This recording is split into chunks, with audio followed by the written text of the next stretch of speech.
Le 13 novembre a certainement été pour les trois petits Pastoureaux un jour très particulier. Parce que depuis le 13 mai, chaque mois, ils avaient la visite de la Sainte Vierge. Chaque 13 du mois et même au mois d'août, c'était décalé au 19, mais ils savaient que la Vierge Marie allait venir, la Dame, comme ils disaient au départ, avant de savoir qui elle est. Et le 13 novembre, comme cela avait été annoncé, l'apparition n'est pas venue. Et on peut facilement imaginer les enfants venir au lieu d'apparition, et nous le savons, cela s'appelle la Cova d'Aïr, pour repasser dans le cœur tout ce qu'ils avaient vécu. Et sans doute Lucia portait déjà une très grande responsabilité parce que la Dame lui avait dit « Toi, tu es choisi pour me faire connaître et aimer et répandre dans le monde la dévotion à mon cœur immaculé. » Imaginez, ça fait un mois que les apparitions sont finies et la petite Lucia n'a pas la moindre idée comment faire pour répandre la dévotion au cœur immaculé de Marie. Heureusement, elle va être guidée, Lucia. Au départ, comme son cousin et sa cousine, son guide premier, c'était elle, la Sainte Vierge. Mais lorsque les apparitions se sont terminées, bien sûr, c'était au prêtre de prendre le relais et de guider Lucia particulièrement, elle qui était choisie.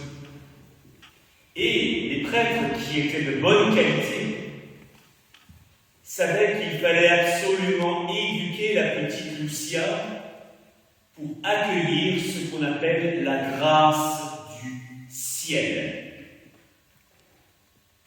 Alors on va suivre ce chemin ce soir. Il y a bien, soit on va l'expliquer. Et tout ça s'est manifesté aussi durant les événements de Fatima. Des grâces actuelles, on verra ce que c'est. Des grâces qu'on appelle créées, on verra ce que c'est. Et la grâce incréée. Pour l'instant, ça me semble tout ça du charabia. Et vous allez voir, ça va très vite devenir clair, comme cela a été pour Lucia. Les grâces actuelles, elles sont nombreuses. Ce sont les secours particuliers que Dieu va donner parce qu'on les a sollicités ou parce que lui, dans sa connaissance, dans sa sagesse, sait qu'on a besoin maintenant de tel ou tel secours. Et lorsqu'on expliquera ceci à Lucia, elle comprendra. Ah, c'est pour ça que lorsque nous étions dans la prison de Touraine, ni moi, ni mon cousin, ni ma cousine Jacinta n'avons eu peur de mourir dans la fameuse huile. Oui, Lucia, là tu as eu ce qu'on appelle une grâce actuelle. Actuelle, ça veut dire qu'elle est maintenant donnée. Elle correspond précisément à ce dont tu as besoin et pas autre chose. Voilà pourquoi on dit les grâces viennent au moment opportun. Et si on n'a pas encore reçu telle ou telle grâce, il ne faut pas s'inquiéter, c'est que ce n'était pas encore le moment. Lucia se rappellera aussi combien elle avait souffert parce que sa maman lui avait interdit de se rendre à un moment donné au lieu d'apparition et qu'un certain 13 du mois de juillet, elle ne voulait plus y retourner dans un premier temps. Malgré la vision, malgré l'inondation de bonheur qu'elle avait vécue, parce qu'elle hésitait, elle craignait d'offenser sa mère. Et à un moment donné, retournement de situation, elle domine sa peur, elle domine sa crainte, sans savoir pourquoi d'ailleurs, et elle y va. voyez, c'est de nouveau un don qui est venu du ciel à ce moment précis. Si vous voulez, des grâces actuelles, on en reçoit, en fait, pratiquement à chaque moment de nos journées. Au point qu'un prédicateur nous avait dit, et peut-être ça paraissait simple, mais quand on y réfléchit, c'est très profond. Il y a une grâce pour toutes choses. Se lever le matin alors qu'une journée difficile nous attend, il y a une grâce pour ça. Alors au lieu de fixer son attention sur précisément la difficulté de la journée, parce qu'on prévoit tel ou tel moment un peu pénible, fixer l'attention du cœur sur la grâce qui est donnée au lever. C'est donné maintenant. Il y a une grâce pour ça. Et moi-même, j'ai souvent presque touché du doigt combien ces secours, ces grâces actuelles sont par moments puissantes. Je ne sais pas si vous vous rappelez, lorsque, il y a quelques années déjà, il y avait un volcan islandais qui crachait beaucoup de fumée et de cendres, et ceci commençait à paralyser l'ensemble des aéroports de toute l'Europe, parce que cette cendre risquait de bloquer en fait le moteur des avions. Et j'étais à Rome avec Céronès. Il fallait rentrer. C'était très difficile, on ne savait pas. Et finalement, je vous passe les détails, un avion a quand même pu décoller de Rome, rentrer jusqu'à Bâle, car c'est là que nous atterrissions, et en atterrissant, nous apprenons que nous sommes le dernier avion à atterrir parce qu'après l'aéroport allait fermer. Le fameux nuage s'approchait trop dangereusement. Tout est passé par grâce. Parce qu'après coup, on a compris que c'était un pilote qui vivait à Genève, qui a pris un train de Genève jusqu'à Bâle, qui a monté une équipe par téléphone, qui a pris cet avion vide, qui a fait l'aller-retour. Quelle générosité! La grâce est passée. Alors, Lucien va comprendre que des grâces vont être données pour répandre le message de la Sainte Vierge. Elle n'a pas de plan à avoir, un plan préétabli. Les choses vont venir au pas de Dieu. Et c'est exactement ce qui va se passer. Elle va rencontrer les bonnes personnes qui vont mettre par écrit tout ce qu'elle a dit. Elle va rencontrer les bonnes personnes qui vont diffuser. Un des évêques de l'Élia va reconnaître l'authenticité des apparitions de la Vierge. Et tout va aller de l'avant. Lucia doit juste être fidèle à ce qu'elle a entendu. Transmettre, sans plus. Et les grâces du Seigneur se chargent d'organiser le reste. Alors demandons d'être très attentifs et comme d'évoluer chaque matin, chaque jour, chaque soir, avec la certitude qu'au moment même où nous parlons, il y a un don, une grâce qui descend sur nous. Et ça permet de vivre la charité, chers amis, car il y a des personnes qui nous exaspèrent, des personnes que nous avons du mal à supporter et se dire, comme Dieu est bon, il donne aussi des grâces, des secours particuliers à cette personne-là. Et quand on commence à penser ainsi, la charité, elle grandit en nous. Si Dieu est bon et donne des secours à cette personne, pourquoi est-ce que je la verrai avec un regard sombre? Vous avez compris, hein? Ces grâces actuelles, elles sont passagères. Parce qu'elles viennent donner le secours juste du moment précis. Puis une autre va venir. Elles sont importantes, mais elles ne sont pas les plus importantes, même si elles sont souvent les plus impressionnantes. Parce que c'est ce qui se voit. C'est là où on dit souvent « Dieu merci ». Comment j'aurais fait sans lui? Alors, Lucia, elle en avait reçu beaucoup de ces grâces actuelles. Et elle a beaucoup remercié la Sainte Vierge.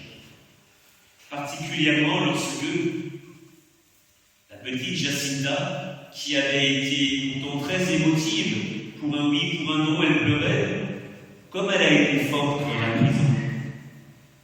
C'est une grâce qui l'a transformée. Ça a donné une maturation, une vraie maturation de son caractère.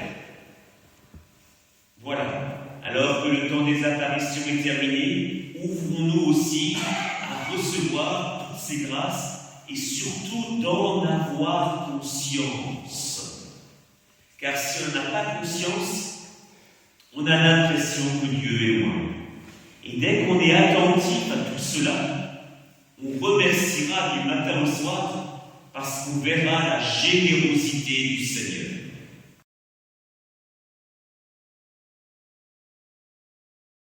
Et elle disait, tout respect humain était de côté. Le respect humain, c'est une manière de parler pour dire, eh bien, la retenue, la manière un peu distinguée de se tenir, là non, devant les enfants, tous à genoux, riches comme pauvres, aucune différence.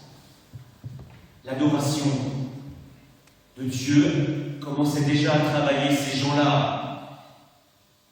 Et lorsque Notre-Dame demandait aux enfants de faire beaucoup de prières et beaucoup de sacrifices pour les pauvres pécheurs, c'est précisément pour obtenir cette grâce de conversion.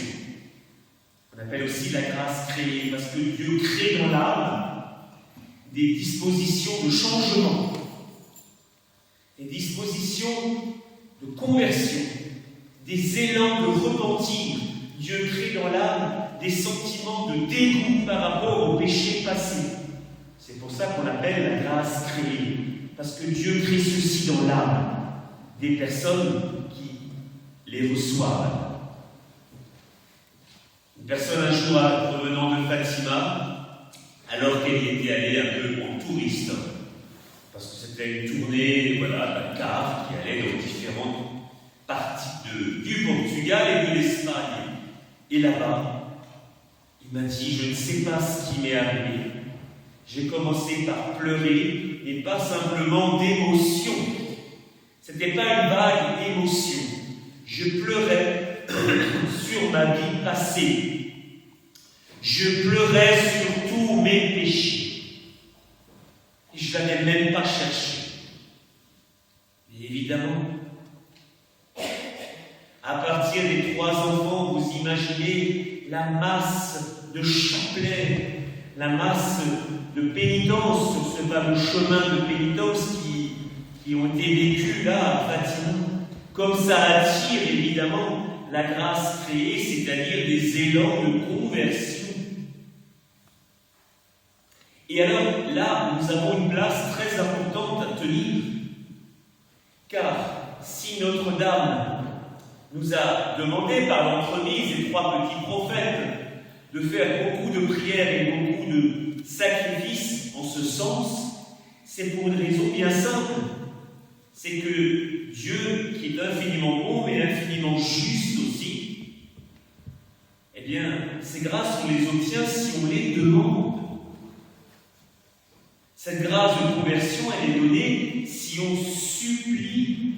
Regardez Sainte Monique, la mère de Saint Augustin, l'un et l'autre d'ailleurs fêté au mois d'août. Augustin, avant de devenir le grand saint, était un homme, mon Dieu, très dissolu. Et sa mère a pleuré pour la conversion de son fils. Elle l'a demandé. Et cette grâce créée, les élans de conversion ont été donnés à Augustin. Et c'est peut-être là le renouveau de la vie de l'Église. Demander et prier d'une manière très spécifique, très ciblée, pour que la grâce créée, c'est-à-dire l'élan de conversion, nous soit donné à nous et à beaucoup de personnes, car c'est bien ce dont nous avons tous besoin. Parce que sinon, nous pourrons aussi nous habituer au péché. À force de le répéter, il devient admis.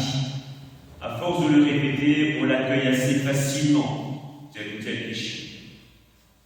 Alors c'est pour ça que la Vierge Marie a constamment demandé aux trois petits: priez pour la conversion des pécheurs.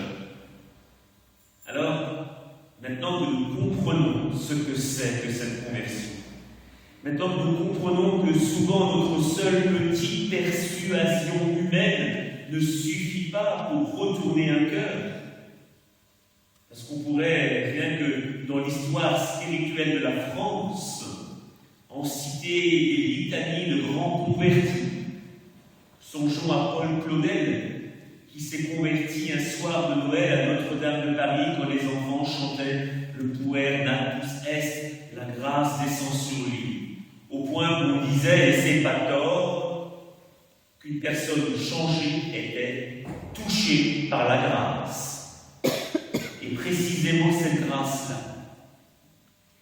Alors réjouissons-nous, car à force de demander, nous allons obtenir, comme dans la parabole que notre Seigneur avait utilisée de la fameuse veuve qui tambourinait sur la porte du juge pour qu'il lui rende justice.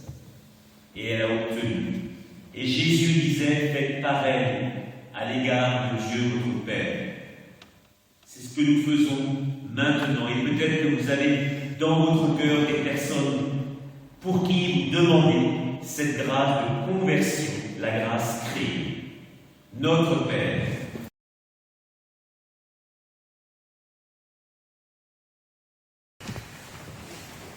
Troisième scène. Nous allons comprendre ce que c'est que la grâce qu'on appelle incréée, qu'on appelle également la grâce sanctifiante. C'est très simple à comprendre. C'est la présence divine en nos âmes. On l'appelle incréé parce que Dieu, dans la grâce créée, il créait des élans de conversion, on l'a dit. Là, il ne crée rien, il vient lui-même. Et à Fatima, en 1916, lorsque les enfants avaient pu communier de la main de l'ange, rappelez-vous ce qu'avait dit le jeune François, après avoir reçu le précieux sang: je sens Dieu en moi. Bien voilà. Et c'est ça notre grande dignité, la grande différence entre les baptisés et ceux qui ne le sont pas, la grande différence entre ceux qui reçoivent les sacrements et ceux qui s'en sont éloignés. Ils peuvent avoir bon caractère, ils peuvent avoir de bonnes habitudes, ils peuvent avoir des côtés très sympathiques, très attirants, très agréables. J'en doute pas. Hein. Mais en fait, nous avons la présence divine en nos âmes. Et nous devons non seulement en prendre de plus en plus conscience, mais en même temps poser des actes qui vont dans ce sens. Par exemple, nous savons que, puisque Dieu habite en nous, notre cœur, notre âme, est comme une sorte d'autel sur lequel nous pouvons offrir beaucoup d'offrandes au Seigneur, comme il habite en nous. En effet, lorsque nous faisons par exemple ce chapelet, nous le faisons non seulement devant l'image de Notre-Dame, mais nous prenons conscience que Dieu est en nous et que ce que nous sommes en train de faire l'honore, le glorifie, l'exalte, et que ceci est comme un encens qui monte vers lui, qui lui est agréable. Parce qu'il habite en nous, nous pouvons faire ceci. Et parce qu'il habite en nous, il va également influencer notre intelligence, notre volonté. On ne s'étonne pas alors de voir des saints accomplir des choses qu'ils n'auraient jamais pu faire tout seuls. Ils étaient guidés intérieurement par le Seigneur. Combien de fois, les prédicateurs, lorsqu'ils prêchent, semble répondre à des questions qui habitent le cœur de telle ou telle personne. Et oui, parce que lui, le prédicateur, le prêtre qui parle, n'est qu'un instrument, et Dieu va se servir de lui pour qu'à travers sa parole, quelqu'un est touché et éclairé. Mais ça, il peut le faire si lui-même, il est habité par Dieu, ce qu'on appelle l'état de grâce.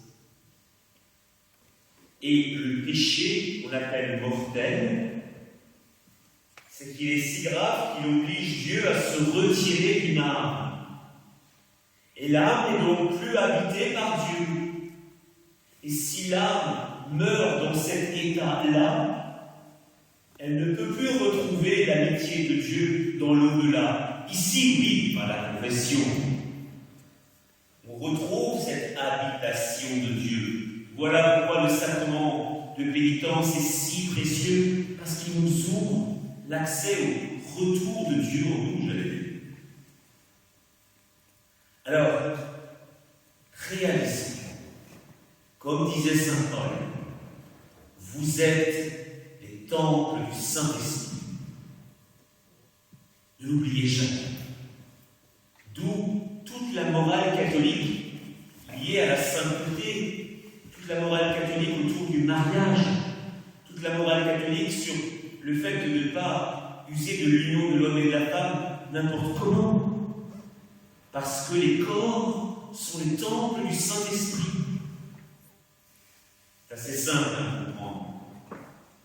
Mais lorsque nous réfléchissons à ça, on comprend alors pourquoi saint Paul disait « Mettez votre orgueil dans le Christ ». Nous ne sommes pas n'importe qui. Nous sommes des temples du Saint-Esprit. Nous sommes habités par Dieu, je l'espère. Et ça, cette grâce de la sanctification, elle nous prépare petit à petit à entrer au ciel. C'est la grâce la plus précieuse, celle qu'on ne voit pas, celle qui n'est pas éclatante. Quoique, lorsque cette grâce peut se développer dans une âme, comme ce fut le cas de Padre Pio, c'était visible, car lorsqu'il célébrait la messe, disait le père de Robert, un disciple du Padre Pio, il y avait un rayonnement de lumière qui s'échappait du corps physique du saint, parce que son âme était tellement unie à Jésus crucifié que son corps lui-même en était rayonnant. C'était le rayonnement de la grâce. Et dans certains cas, comme dans le cas de Sainte Bernadette, le corps de Sainte Bernadette était tellement habité par Dieu que lorsqu'elle est morte, son corps est encore marqué par la présence divine au point qu'il ne se corrompt pas, qu'il est intact. Et c'est toute la conséquence de l'habitation de Dieu dans notre âme. Et alors, ceci est très motivant, parce que tout ce qui va nous permettre d'augmenter l'influence de Dieu en nous, on va le désirer parce qu'on a compris maintenant ce que c'est que la grâce sanctifiante.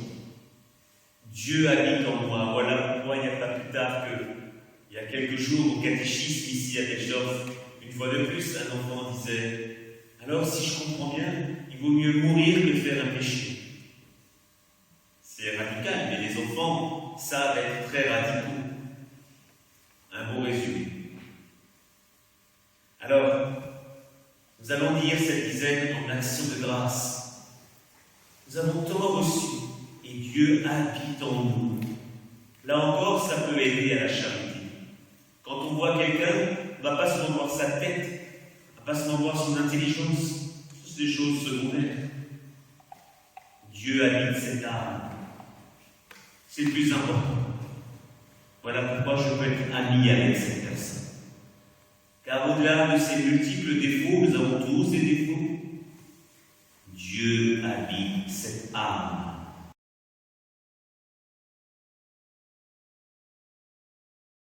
Ce n'est pas pour rien que les événements à Fatima du Portugal se sont passés comme ils se sont passés. Car ils sont gages de protection et de persévérance dans ces trois grâces. Les grâces actuelles, les grâces de conversion et la grâce sanctifiante. Et les événements ont commencé avec la venue des anges. En particulier, l'ange protecteur du Portugal. C'était un signe très clair que si nous ne fréquentons pas les anges, nous allons passer à côté de grandes protections. Certains secours du ciel, seront donnés, mais on ne les recevra pas parce qu'on a été distrait. Alors que notre ange gardien peut nous aider à bien recevoir ces grâces. Alors, bien sûr, l'ange gardien va aussi nous aider à persévérer dans la grâce sanctifiante, à faire demeurer la présence de Dieu en nous alertant par mille moyens lorsque des dangers spirituels risquent de nous atteindre.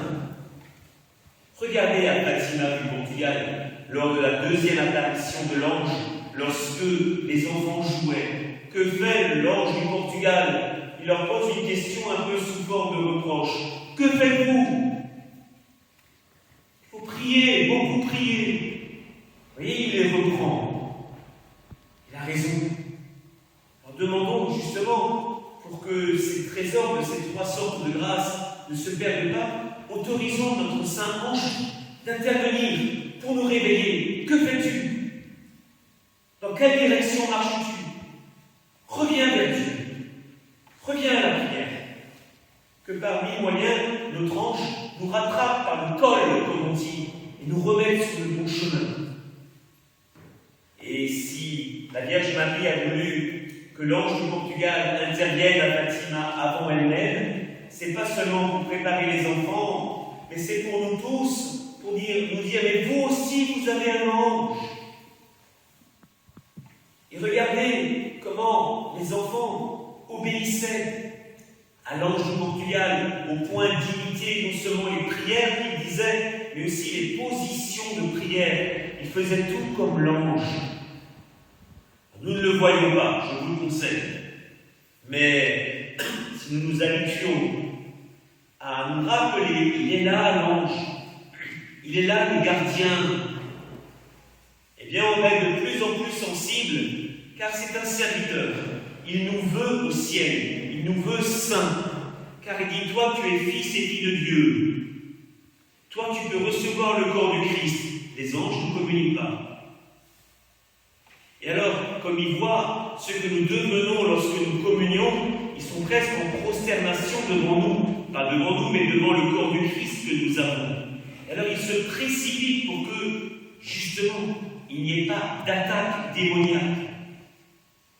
Alors oui, par cette dizaine du chapelet, invoquons aussi Marie, Reine des Anges, pour que nous sentions combien nous sommes assistés, pour que les élans de conversion que nous avons ne s'étouffent pas comme un feu de paille, et que notre ange nous pousse dans cette direction.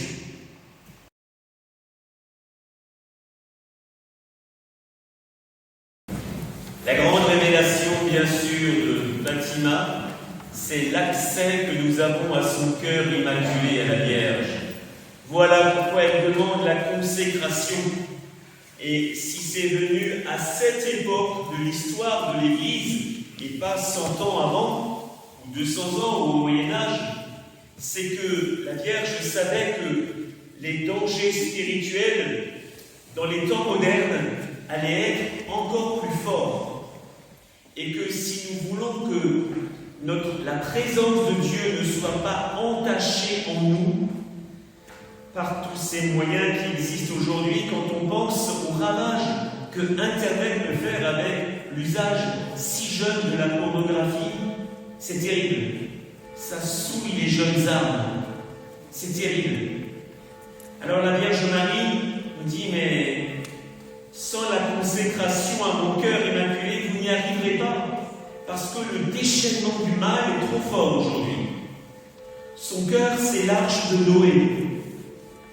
Et ceux qui sont rentrés dans l'arche ont survécu.